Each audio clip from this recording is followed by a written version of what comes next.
ಉಪಚುನಾವಣೆ ನಡೆದು ವಾರ್ಡ್ 1ರಲ್ಲಿ ಕಾಂಗ್ರೆಸ್ ಹಾಗೂ ವಾರ್ಡ್ 11ರಲ್ಲಿ ಬಿಜೆಪಿ ಜಯ ಗಳಿಸಿದೆ. ಈ ನಡುವೆ ಎರಡೂ ಕಡೆಗಳಲ್ಲಿ ಗೆಲುವಿನ ನಿರೀಕ್ಷೆಯಲ್ಲಿದ್ದ ಪುತ್ತಿಲ ಪರಿವಾರಕ್ಕೆ ಹೀನಾಯ ಸೋಲಾಗಿದೆ. ವಾರ್ಡ್ 11ರಲ್ಲಿ ಪುತ್ತಿಲ ಪರಿವಾರದಿಂದ ಚಿಂತನ್ ಕಣಕ್ಕೆ ಇಳಿದಿದ್ದು 216 ಮತ ಪಡೆದುಕೊಂಡಿದ್ದಾರೆ. ವಾರ್ಡ್ 1ರಲ್ಲಿ ಪುತ್ತಿಲ ಪರಿವಾರದ ಅನ್ನಪೂರ್ಣ ಕಣಕ್ಕೆ ಇಳಿದು 308 ಮತಗಳನ್ನು ಪಡೆದುಕೊಂಡಿದ್ದಾರೆ. ಪಕ್ಷಕ್ಕೆ ಸೋಲಾದ ಬಗ್ಗೆ ಸುದ್ದಿಗೋಷ್ಠಿ ನಡೆಸಿ ಕಾರ್ಯಕರ್ತರಿಗೆ ಶಕ್ತಿ ತುಂಬುವ ಕೆಲಸವನ್ನ ಪುತ್ತಿಲ ಪರಿವಾರದ ನಾಯಕ ಅರುಣ್ ಕುಮಾರ್ ಪುತ್ತಿಲ ಮಾಡಿದ್ದಾರೆ.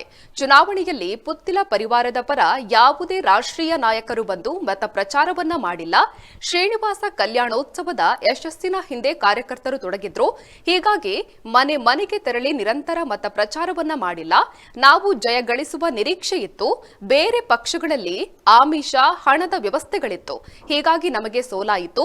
ಮತದಾನ ಮಾಡಿದ ಎಲ್ಲರಿಗೂ ಧನ್ಯವಾದ ಎಂದಿದ್ದಾರೆ. ಕಲ್ಯಾಣೋತ್ಸವದ ಜರೂರಿನಲ್ಲಿ ಎಲ್ಲರೂ ಕೂಡ ಆ ಶ್ರೀನಿವಾಸ ಕಲ್ಯಾಣೋತ್ಸವದ ಯಶಸ್ಸಿನ ಹಿಂದೆ ಕೆಲಸ ಮಾಡಿದರ ಪರಿಣಾಮವಾಗಿ ಚುನಾವಣೆಯಲ್ಲಿ ಮನೆಯನ್ನ ಸಂಪರ್ಕ ಮಾಡಲಿಕ್ಕೆ ಒಂದಷ್ಟು ಕಷ್ಟ ಸಾಧ್ಯ ಆಯಿತು. ಆದರೆ ಎರಡೂ ರಾಷ್ಟ್ರೀಯ ಪಕ್ಷಗಳ ನಡುವೆ ನಮ್ಮ ಅದು ಸ್ಪರ್ಧೆ ಇದ್ದಿರುವಂಥದ್ದು. ಈ ಹಿನ್ನೆಲೆಯಲ್ಲಿ ಮತದಾರ ಎರಡೂ ಕ್ಷೇತ್ರದಲ್ಲಿ ಕೂಡ ನಮಗೆ ಒಂದಷ್ಟು ಶಕ್ತಿಯನ್ನು ತುಂಬತಕ್ಕಂಥ ಮತ್ತು ನಮ್ಮ ಅಭ್ಯರ್ಥಿಗಳಿಗೆ ಮತವನ್ನ ಹಾಕುವುದರ ಜೊತೆಗೆ ಹಿಂದುತ್ವವನ್ನು ಪ್ರತಿಪಾದನೆ ಮಾಡಬೇಕು ಅನ್ನತಕ್ಕಂಥ ಯೋಚನೆ ಅಡಿಯಲ್ಲಿ ಆಶೀರ್ವಾದವನ್ನು ಮಾಡಿದ್ದಾರೆ. ಮುಂದಿನ ದಿವಸದಲ್ಲಿ ಕೂಡ ಈ ಎರಡೂ ವಾರ್ಡ್ಗಳಲ್ಲಿ ನಮ್ಮ ಅಭ್ಯರ್ಥಿಗಳು ಯಾರು ಚುನಾವಣೆಗೆ ಸ್ಪರ್ಧೆ ಮಾಡಿದ್ದಾರೆ ಅವರು ಅತ್ಯಂತ ಸಕ್ರಿಯರಾಗಿ ಆ ಕ್ಷೇತ್ರದ ವಾರ್ಡಿನ ಅಭಿವೃದ್ಧಿ ಮತ್ತು ಸಾಮಾಜಿಕ ವ್ಯವಸ್ಥೆಯ ಜೊತೆಗೆ ನಿರಂತರವಾಗಿ ಇರ್ತಾರೆ ಅಂತಕ್ಕಂಥ ವಿಶ್ವಾಸದ ಮಾತುಗಳನ್ನು ಈ ಸಂದರ್ಭದಲ್ಲಿ ನಾನು ಉಲ್ಲೇಖ ಮಾಡಿದೆ. ಆ ಚುನಾವಣೆಯಲ್ಲಿ ನಮಗೆ ಆಶೀರ್ವಾದ ಮಾಡಿ ಸಹಕರಿಸಿದಂಥ ಆ ಎರಡೂ ವಾರ್ಡಿನ ಜನತೆಗೂ ಕೂಡ ಪುತ್ತಿಲ ಪರಿವಾರದ ಪರವಾಗಿ ಹೃದಯ ತುಂಬಿದ ಕೃತಜ್ಞತೆಯನ್ನು ಮತ್ತು ಅಭಿನಂದನೆಯನ್ನು ಸಲ್ಲಿಸ್ತಾ ಇದ್ದೇನೆ.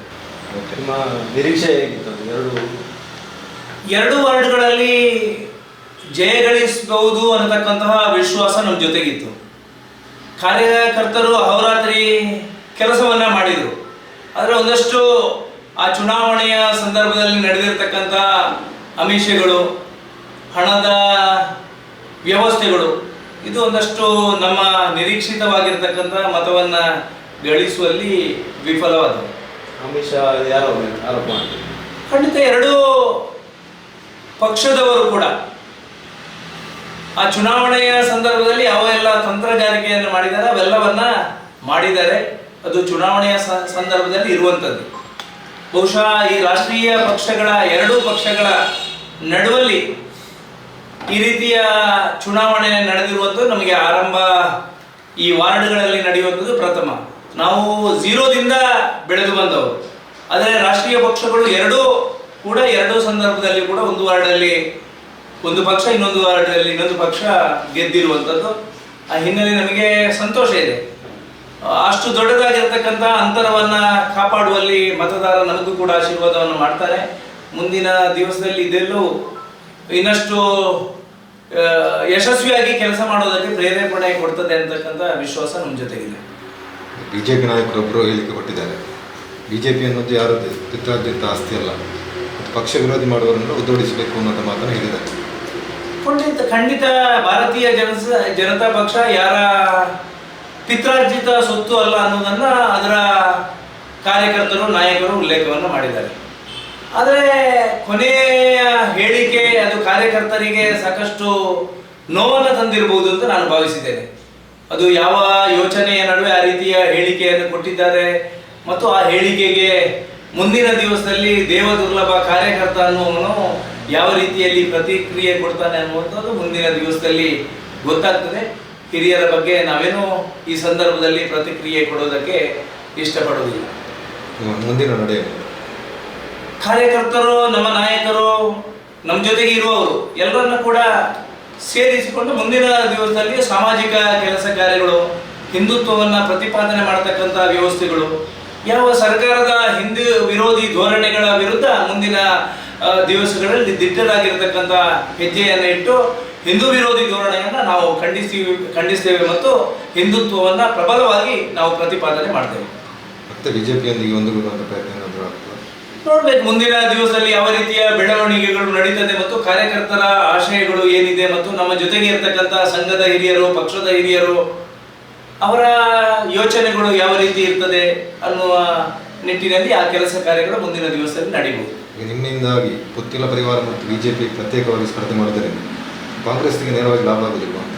ಖಂಡಿತ ಇಲ್ಲ. ನಾವು ಪ್ರಬಲವಾಗಿ ಹಿಂದುತ್ವವನ್ನ ಪ್ರತಿಪಾದನೆ ಮಾಡಬೇಕು ಅನ್ನತಕ್ಕಂಥ ಯೋಚನೆ ಅಡಿಯಲ್ಲಿ ವಿಧಾನಸಭಾ ಚುನಾವಣೆಯಲ್ಲಿಯೂ ಕೂಡ ಆ ಕಾರ್ಯಕರ್ತರ ಭಾವನೆಗಳಿಗೆ ಅನುಗುಣವಾಗಿರತಕ್ಕಂಥ ಜನಪ್ರತಿನಿಧಿಗಳು ಇರಬೇಕು ಅನ್ನುವಂಥ ಯೋಚನೆ ಅಡಿಯಲ್ಲಿ ಸ್ಪರ್ಧೆ ಮಾಡಿರುವರು. ಈಗ ನಗರ ಪಾಲಿಕೆಯ ಚುನಾವಣೆಯಲ್ಲಿ ಕೂಡ ನಾವು ಅದನ್ನೇ ಮಾಡಿರುವಂಥದ್ದು. ಆ ಹಿನ್ನೆಲೆಯಲ್ಲಿ ಯಾರಿಗೂ ಅದು ಸಮಸ್ಯೆಯನ್ನು ಉಂಟು ಮಾಡುತ್ತೆ ಮತ್ತು ತೊಂದರೆ ಆಗುತ್ತೆ ಅನ್ನೋದನ್ನು ನಾವು ಈ ಸಂದರ್ಭದಲ್ಲಿ ಹೇಳಲಿಕ್ಕೆ ಇಷ್ಟಪಡುವುದಿಲ್ಲ. ಶ್ರೀನಿವಾಸ ಕಲ್ಯಾಣದಿಂದಾಗಿ ನಿಮಗೆ ಚುನಾವಣೆಗೆ ಸಮಯ ಕೊಡೋದಕ್ಕೆ ಸ್ವಲ್ಪ ಕಷ್ಟ ಆಗಿದೆ. ನಮಗೆ ಸ್ವಲ್ಪ ಶ್ರೀನಿವಾಸ ಕಲ್ಯಾಣೋತ್ಸವದ ಯಶಸ್ಸಿನ ಹಿಂದೆ ಸಾಕಷ್ಟು ಪರಿಶ್ರಮ ನಮ್ದಿದೆ ಅನ್ನುವಂಥದ್ದು ನಿಮಗೆಲ್ಲರಿಗೂ ಗೊತ್ತಿದೆ. ಈ ಹಿನ್ನೆಲೆಯಲ್ಲಿ ಅದು ದೊಡ್ಡದಾಗಿರ್ತಕ್ಕಂಥ ಕಾರ್ಯಕ್ರಮ, ಅದು ಹಿಂದೆ ನಿಗದಿಯಾಗಿರುವಂಥದ್ದು, ಚುನಾವಣೆ ಬರುವುದಕ್ಕಿಂತ ಮೊದಲೇ ನಿಗದಿಯಾಗಿರ್ತಕ್ಕಂಥ ಕಾರ್ಯಕ್ರಮ. ಆ ಕಾರ್ಯಕ್ರಮದ ಯಶಸ್ಸು ಅದು ಧಾರ್ಮಿಕ ಕಾರ್ಯಕ್ರಮ, ಅದು ಆಗಲೇಬೇಕು, ಅದರಲ್ಲಿ ಎರಡು ಮಾತಿಲ್ಲ. ಆ ಹಿನ್ನೆಲೆಯಲ್ಲಿ ನಮ್ಮ ನಾಯಕರು ಅನ್ನುವರು ಕೂಡ ಆ ಕಾರ್ಯಕ್ರಮದಲ್ಲಿ ಸಕ್ರಿಯರಾಗಿದ್ದ ಕಾರಣ ನಮ್ಮ ನಾಯಕರಿಗೆ ಆ ಸಂದರ್ಭದಲ್ಲಿ ಚುನಾವಣೆಯಲ್ಲಿ ವಾರ್ಡಿಗೆ ಹೋಗಿ ಕೆಲಸ ಮಾಡಲಿದ್ದಕ್ಕೆ ಒಂದಷ್ಟು ಕಷ್ಟ ಸಾಧ್ಯ ಆಯಿತು. ನಮ್ಮ ಕಾರ್ಯಕರ್ತರೇ ನಾಯಕರಾಗಿ ಸಾಕಷ್ಟು ಕೆಲಸವನ್ನು ಮಾಡಿದ್ದಾರೆ. ಒಂದು ದೊಡ್ಡದಾಗಿರ್ತಕ್ಕಂಥ ಪ್ರತಿಕ್ರಿಯೆ ಮತದಾರರಿಂದ ಸಿಕ್ಕಿದೆ ಮತ್ತು ರಕ್ತೇಶ್ವರಿ ವಾರ್ಡ್ನಲ್ಲಿ ನಾವು 2ನೇ ಸ್ಥಾನವನ್ನು ಪಡೆದಿದ್ದೇವೆ. ಏನೋ ನಮ್ಮನ್ನು ಭಾರಿ ಜನರು ದೂರ ಮಾಡಿದ್ದಾರೆ ಅನ್ನುವಂಥದ್ದು ಇಲ್ಲಿ ಅಲ್ಲ. ನಿಖರ ಸುದ್ದಿ, ಸದಭಿರುಚಿಯ ಕಾರ್ಯಕ್ರಮ. ನೀವು ನೋಡ್ತಾ ಇದ್ದೀರಾ ಕಹಳೆ ನ್ಯೂಸ್, ಸಮಾಜದ ಜಾಗೃತಿಗಾಗಿ ವಸ್ತುನಿಷ್ಠ ವರದಿ.